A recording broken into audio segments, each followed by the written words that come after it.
Você não parou de amar ele, você parou de desejá-lo. E essa diferença muda tudo, porque a maioria das pessoas confunde as duas coisas. Acha que se o desejo sumiu, o amor também foi. Acha que não sentir mais aquela vontade física, aquela tensão, aquela atração instintiva, significa que escolheu errado, que o casamento acabou, que não tem mais o que fazer. Mas não é isso, e entender por que o desejo desaparece é o primeiro passo para decidir o que você quer fazer com essa informação. Vamos começar pelo começo. O desejo humano não é romântico, ele é neurológico, ele é primitivo e ele obedece a leis que não têm nada a ver com amor, com compromisso ou com o que você prometeu no altar. O desejo é alimentado por dopamina, e dopamina é o neurotransmissor da antecipação, da novidade, da incerteza. Seu cérebro libera dopamina quando algo novo aparece, quando algo incerto se apresenta, quando existe a possibilidade de ganho ou de perda. Isso explica por que o desejo no começo de uma relação é tão intenso. Tudo é novo, tudo é incerto. Você não sabe se ele vai ligar, não sabe o que ele pensa, não sabe o que vem a seguir. E seu cérebro adora isso. Ele libera dopamina em quantidades que criam uma sensação quase química de euforia. Esther Perel, uma das maiores especialistas em desejo e casamento do mundo, passou décadas estudando exatamente isso, e ela chegou a uma conclusão que parece cruel, mas é simplesmente verdadeira. O desejo precisa de distância para sobreviver, precisa de mistério, precisa da sensação de que o outro ainda não foi completamente conquistado, completamente conhecido, completamente seu. E o casamento faz exatamente o oposto. No casamento você tem ele, completamente, todos os dias, com todas as suas imperfeições visíveis, com todos os seus hábitos expostos, com toda a sua previsibilidade instalada. Você sabe o que ele vai pedir no restaurante, sabe como ele dorme, sabe o cheiro dele de manhã, sabe o que ele vai dizer numa briga antes que ele diga. E o desejo não sabe o que fazer com tanta certeza. Porque certeza é segurança, e segurança é o que o amor precisa. Mas desejo precisa de risco, e amor e desejo precisam de coisas opostas. Esse é o paradoxo central do casamento, e ninguém te avisou sobre ele. A rotina não chega de uma vez, ela se instala, devagar, com aparência de estabilidade, de maturidade, de vida organizada. E enquanto a vida vai ficando organizada, o desejo vai ficando desorganizado, sem espaço, sem oxigênio, sem motivo para aparecer. Pensa na sua semana. Como é o seu contato físico com ele? Quantas vezes vocês se tocam sem que seja necessário? Quantas vezes existe um olhar que dura mais do que o funcional? Quantas vezes ele te toca por vontade genuína de tocar? Não porque é hora de dormir, não porque é o beijo de boa noite automático, não porque é o abraço de costume. Toque sem intenção é o primeiro a ir. Depois vai a tensão sexual, aquela energia que existe entre duas pessoas que se desejam de verdade, que muda o ar do ambiente, que faz você mais consciente do corpo dele, que cria uma antecipação mesmo nos momentos mais banais. Depois vai a curiosidade. Você para de querer descobrir coisas sobre ele, para de se perguntar o que ele pensa, para de ter surpresas. E sem curiosidade, não tem desejo. Porque desejo é sempre, em alguma medida, sobre o que ainda não foi completamente descoberto. John Gottman, pesquisador que passou décadas estudando casamentos, identificou o que ele chamou de beats, pequenos momentos de oferta de conexão que os parceiros fazem ao longo do dia. Um comentário, um toque, um olhar, uma piada, e a forma como o outro responde a esses pequenos momentos determina o nível de intimidade e desejo da relação. Quando você para de oferecer, quando ele para de responder, quando os dois param de tentar criar esses micromomentos de conexão, o desejo não tem mais onde pousar e vai embora, sem aviso, sem drama, simplesmente vai. Aqui está uma verdade que vai doer, mas precisa ser dita. Em algum momento do casamento você parou de ser uma mulher desejável para ele, e ele parou de ser um homem desejável para você. Não porque vocês são menos do que eram, mas porque os papéis que assumiram dentro do casamento engoliriam qualquer desejo. Você virou mãe dos filhos dele, administradora da casa dele, solucionadora dos problemas dele, responsável pela agenda, pela rotina, pela organização de uma vida inteira. Você virou função, virou papel tão completamente que esqueceu, e ele esqueceu, que você também é uma mulher, com um corpo, com desejos, com uma presença que vai além de tudo que você gerencia. E ele virou outra coisa para você. Virou o pai dos seus filhos, o provedor, o companheiro de logística, o responsável por uma série de tarefas e obrigações que você monitora e cobra. Ele também virou papel.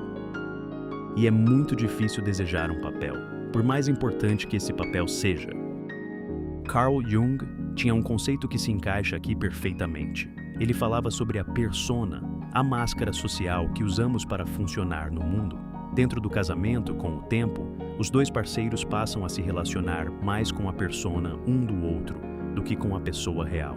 Você não vê mais ele. Você vê o marido, o pai, o provedor. Ele não vê mais você. Ele vê a esposa, a mãe, a administradora. E pessoas reais são desejáveis. Personas são funcionais. O desejo volta quando você para de se relacionar com a persona dele e começa a se relacionar com ele. Existe uma lista de coisas que matam o desejo dentro do casamento. Algumas são óbvias, outras ninguém fala. A crítica constante mata o desejo, quando cada coisa que ele faz é objeto de comentário, de correção, de melhoria sugerida. Ele para de se sentir homem desejável, e um homem que não se sente desejável não deseja. É mecanismo de proteção do ego. A ausência de admiração mata o desejo. Você ainda admira algo nele, não o que ele faz pela família, algo nele como pessoa, porque o desejo sobrevive na admiração. E quando a admiração vai, o desejo vai junto. O ressentimento acumulado mata o desejo. É impossível desejar alguém por quem você guarda mágoa. O corpo não mente. E quando existe ressentimento não resolvido, o corpo fecha, protege, recusa, mesmo que a mente diga que está tudo bem. A falta de individualidade mata o desejo.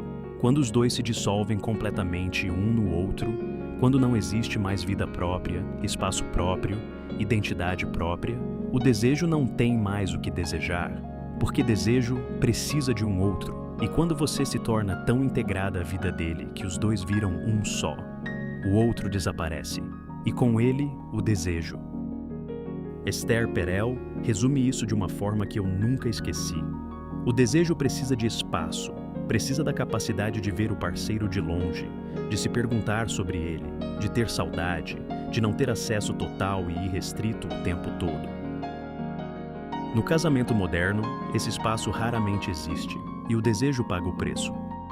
Então, o que você faz quando percebe que o desejo foi embora? Primeiro, para de catastrofizar. A ausência de desejo não significa o fim do amor, não significa que você escolheu errado, não significa que é tarde demais. Significa que algo precisa mudar, e mudar é possível, desde que os dois queiram. Segundo, nomeia o que está acontecendo. Parece óbvio, mas a maioria dos casais nunca fala diretamente sobre o desejo. Falam sobre o sexo quando já está em crise, mas nunca sobre o desejo enquanto ele ainda está presente, ou enquanto está sumindo. Ter essa conversa, antes que o silêncio se instale completamente, é o ato mais corajoso e mais necessário.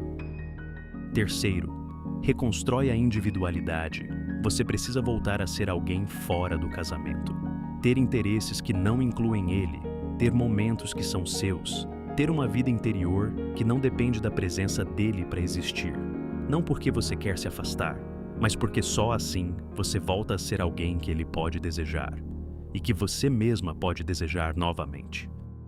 Quarto, cria espaço entre os dois. Isso parece contraintuitivo num casamento, mas Esther Perel é clara. Casais que mantêm algum grau de separação, de mistério, de vida própria, de surpresa, são casais que mantêm o desejo vivo por mais tempo.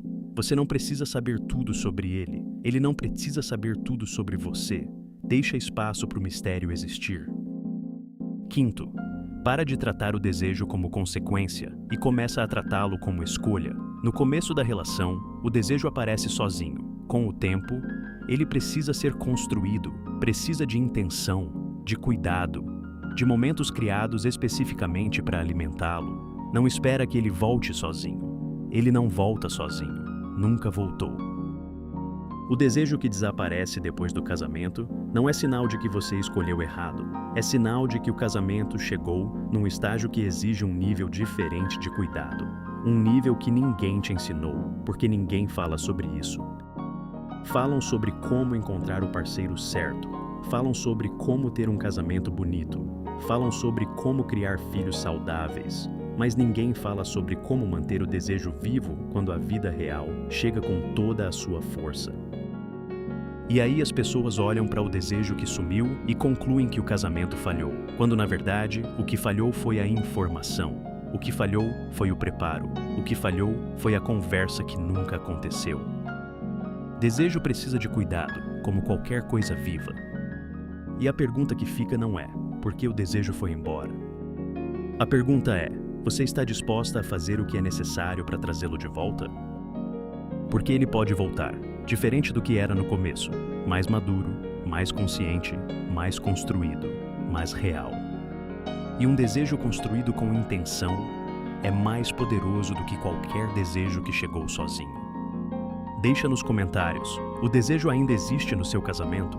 Ou foi embora sem que você percebesse quando?